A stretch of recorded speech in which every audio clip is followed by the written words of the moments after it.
So today we are going to finish off the series about the meta guides on each map. We won't be doing one for Pearl because it's a bit too early to talk about Pearl and like, where the meta has come. The meta has just started on Pearl and probably none of us know really what's going on.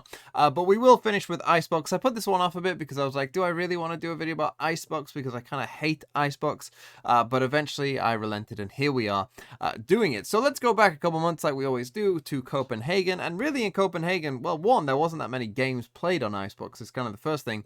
But secondly, there was one dominant comp, which was the KO comp.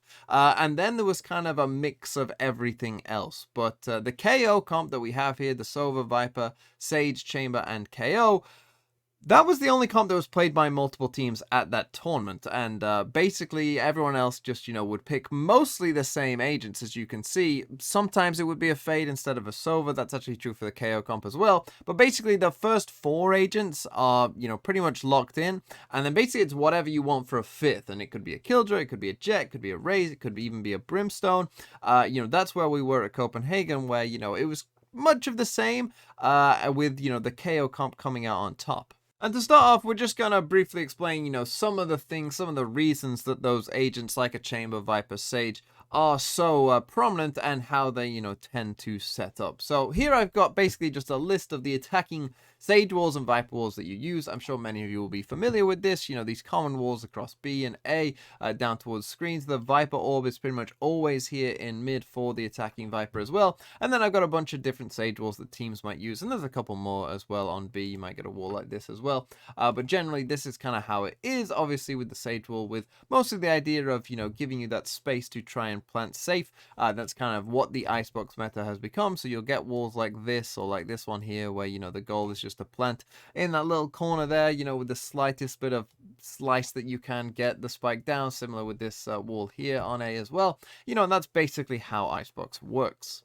In terms of the defensive setup, again, things have become very standardized with the Viper wall often coming across here on A, both as a kind of stop them coming in towards A and as a retake wall as well. The Viper will often play on B, though, with either a Viper orb here or in this spot just here. Sage wall wise, you can put one across here or on either side of 410 on the A site as well, or you could save it for retake, and often the chamber trap will be here in kitchen to make sure that no one is going into that area. Now, as we went forward into champs, really not much changed. The KO comp was still very much the kind of, standard meta comp on the map at that time, but there were some other comps that we're seeing play by multiple teams at this point for champs, and well, there was just more games of Icebox played at the tournament overall, but we kind of lost the Brimstone. That kind of went, but on the whole, there were still teams playing the Killjoy, there's still teams playing the Jett, and there were still teams playing the Raze as well. So let's explain what these different comps are doing, and we'll start with the KO comp. And KO really is just kind of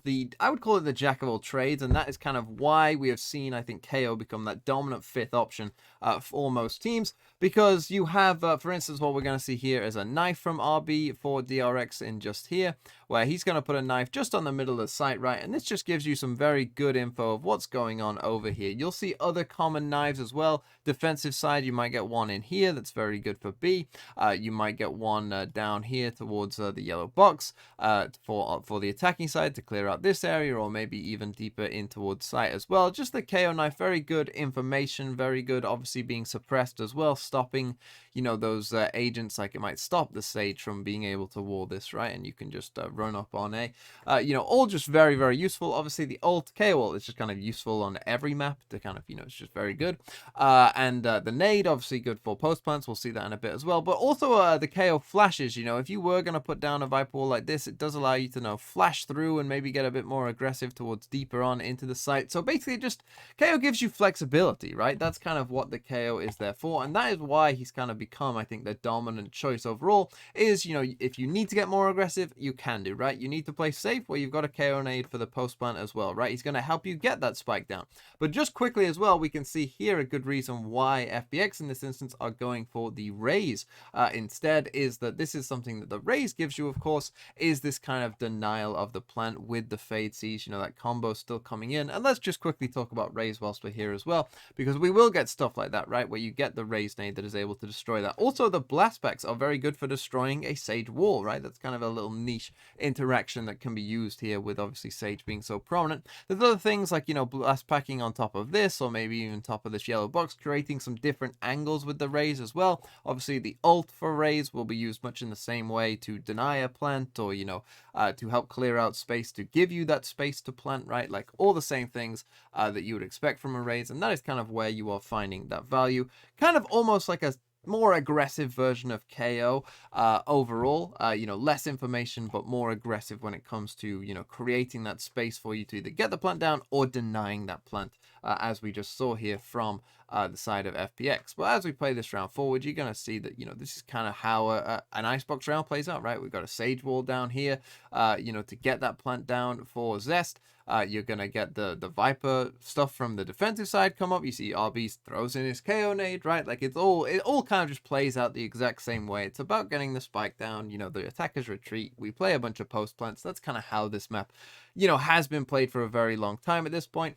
You know, the Sage wall is going to go up as well to help them stick the spike, as you can see. And so FPX just get onto the spike, and they're going to eventually be able to defuse this thing and win this round. And, you know, this is kind of how this map is played overall. Retakes and plants. That's kind of what it is. When we take a look at the Jett comps, we got Pickrates here who are playing it, and it's, you know, what you would expect, right? Again, you can get into these off angles, of course. You can get into these higher areas with the Jett, similar to how you might with a Raze, but perhaps even more so. Get into those off angles. The dash, and I think this is why the Jett comp isn't as popular, is because, you know, the Jett dash I don't think is you know, seen as super needed. There are some things that you can do, you know, like a little dash across here, or as we will see here from Forsaken in this round, you know, just getting deeper into your opponent's face than, you know, perhaps they would expect. And perhaps with Jett becoming less common with things like that, right? Where it's like, oh, I'm already like right here, you know, and that could potentially surprise people or create distractions where, you know, someone like Jing could come in and, you know, use that space, as you see Forsaken just keeps running forward there, but Pickrates managed to win that round. And then finally, you've got Killjoy, who's kind of the other option, and this one, you know, plays out very differently to a Raze or a Jett, obviously, but we've got two Killjoys on this map. We've got one from DRX and one from Fnatic here on both sides, and so this is kind of a good example of a round where often on the defensive side, your Killjoy setup will be pretty heavy towards mid, try and get a lot of control towards those areas in general, and it's pretty successful at doing so. You've even got nano swarms for where like common plant positions might be on different side of the maps potentially as well. So this is kind of how a Killjoy might play, just to give you like a bit of control across all of the map and just make sure that mid, which is, you know, often just time for a lurker to come in or whatever, you don't get a ton of like, you know, mid hits in general on this map, you know, means that, you know, essentially those lurkers are probably going to get shut down. On the attacking side, what you'll see